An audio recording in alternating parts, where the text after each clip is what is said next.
Peshawar versus Multan, Babar versus Rizwan, दो contest कल हमें देखने को मिले एक ही दिन में, और दोनों को मुबारकबाद क्योंकि दोनों एक एक कंपटीशन जीत गए। मुल्तान वर्सेस पेशावर, मुल्तान जीत गया, और रिजवान वर्सेस बाबर, बाबर जीत गया।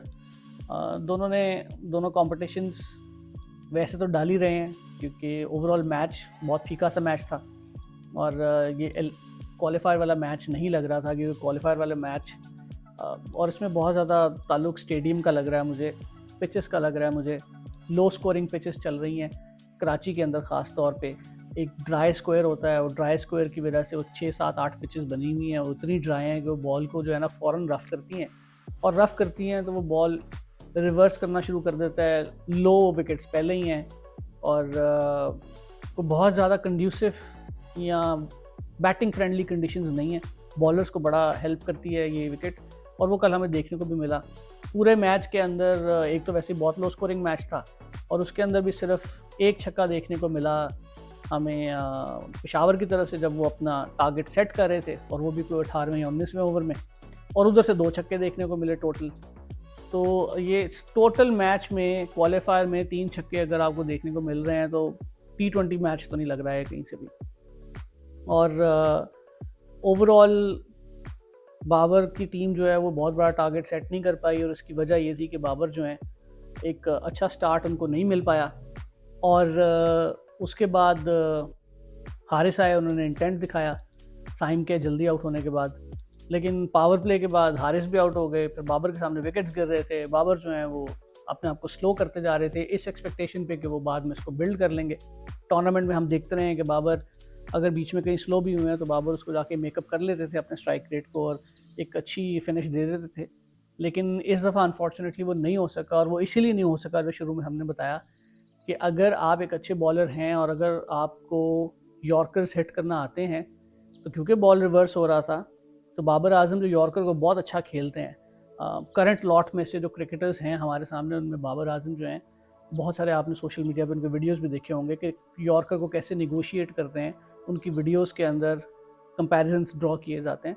और उसके बावजूद क्रिस जॉर्डन ने उनको यॉर्कर पे बोल्ड किया, और that was a sight to watch. बहुत ही खूबसूरत बॉल था।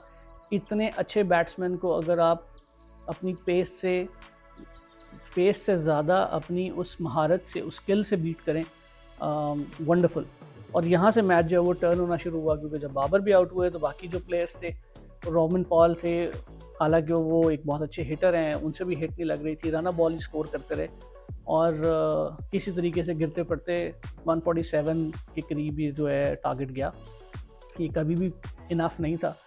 इनफ इसलिए नहीं था क्योंकि अगर कोई और टीम होती, कोयटा की टीम होती जिसके पास बैटिंग डेप्थ इतनी नहीं है, तो शायद पेशावर इस मैच में कम बैक कर लेती।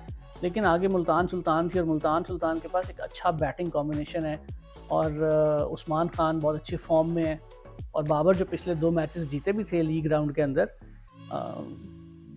वैसे तो लोग कहते रहे हैं कि वो रिजवान जो है उन्होंने अपनी दोस्ती में वो मैच उनको गिफ्ट किए हैं मजाक में, अदरवाइज़ जो बेसिक उसका रीज़न था वो उस्मान खान की गैर मौजूदगी थी, और उस्मान खान जो हैं वो इस टूर्नामेंट में बहुत फॉर्म में नज़र आ रहे हैं। और कल भी एक अच्छी ओपनिंग स्टार्ट लगी, हालांकि रिजवान उस तरीके से नहीं खेल पाए जिस तरीके से वो इस टूर्नामेंट में खेलते रहे हैं, और इसीलिए हमने कहा कि बाबर वर्सेस रिजवान में बाबर जो है वो जीत गए।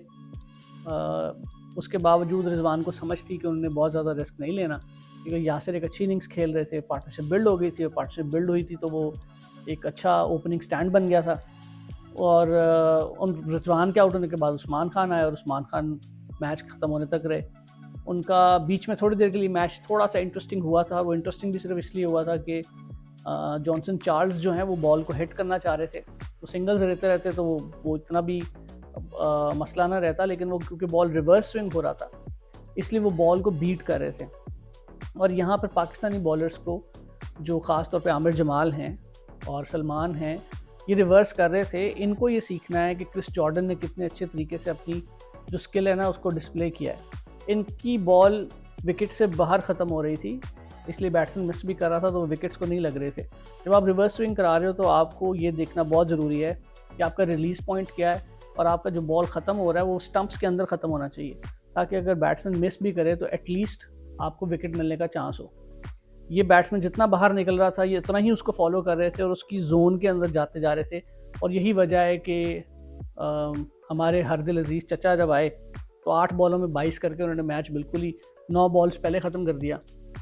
और वो भी इसलिए क्योंकि वो इनकी बॉडी के अंदर बॉल करा रहे थे।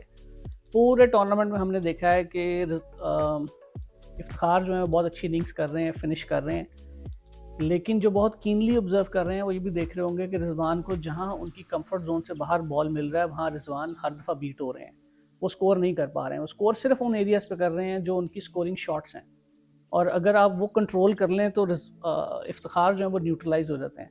लेकिन पाकिस्तानी बॉलर्स ख़ास तौर पे जो लोकल हमारे बॉलर्स हैं, डोमेस्टिक के बॉलर्स हैं, और हालांकि वो इंटरनेशनल कोचेस के साथ इस वक्त मौजूद हैं, खेल रहे हैं, उनको एटलीस्ट ये पता होना चाहिए कि हमारे ही डोमेस्टिक के प्लेयर हैं वो कहाँ पर स्ट्रॉन्ग हैं और कहाँ पर नहीं है, वो उन एरियाज़ को एक्सप्लॉइट करें। एनीवेज मैच जो था वो एक बहुत ही इजी विन थी मुल्तान सुल्तान्स के लिए। और अगर इस PSL की हिस्ट्री में हम देखें तो इनसे ज़्यादा कंसिस्टेंट टीम हमें देखने को नहीं मिलती। ये चौथा स्ट्रेट इनका फाइनल है जो उन्होंने क्वालिफाई किया, और ये छोटी चीज़ नहीं है। और ये इस वजह से भी नहीं है कि इनके पास बहुत बहुत बड़े नाम हैं।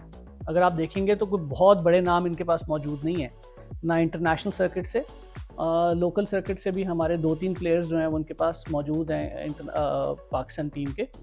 लेकिन इनका कॉम्बिनेशन बहुत अच्छा है। ये जो टीम फॉर्मेशन हुई हुई है ये बहुत अच्छी हुई हुई है।